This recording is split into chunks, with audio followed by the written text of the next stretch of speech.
आजिर पाणीपाग जदि कथा कहबा ताले आज होची अगस्त 27 गणेश पूजा को फिका कर दे पारे लघुचाप। हाँ आज्ञा जदि कहबा ताले ओडिशा उपकूल लगी जो लघुचाप क्षेत्र सृष्टि होता ताहा आज ओडिशा दे छत्तीसगढ़ अभिमुखे जापे अर्थात कहबा ताले आज ओडिशा उपरे लघुचाप केन्द्र रहिबो एवं गंजाम एवं पुरी मध्य यह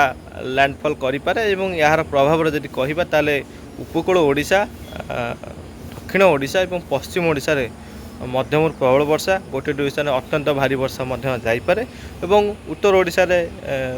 मध्यम प्रबल वर्षा रहिबो किंतु उपकूल ओडिशा रे टुहाकुटुआ वर्षा लगी रहिबो। दक्षिण ओडिशा मानकरे लगाण वर्षा लगी रहिबो जेंतु कन्वेक्टिव जोन सृष्टि हो दक्षिण ओडिशा मानकरे अत्यंत भारी वर्षा 200 मिलीमीटर पर्यंत वर्षा जापे एवं गोटे दुईटी स्थान रे जदि कहबा ताले प्रबल अतिप्रबल वर्षा और घड़घड़ी जनित वर्षा देखा मिल पारे ता सहित जब कहबा 30 ରୁ 35 किलोमीटर पवन झटका पवन 40 ରୁ 45 किलोमीटर जापे यही स्थिति आज पाणीपाग रुआ वर्षा लगी रहा फल विभिन्न स्थान जो गणेश पूजा रोचे फिका कर लघुचाप वर्षा।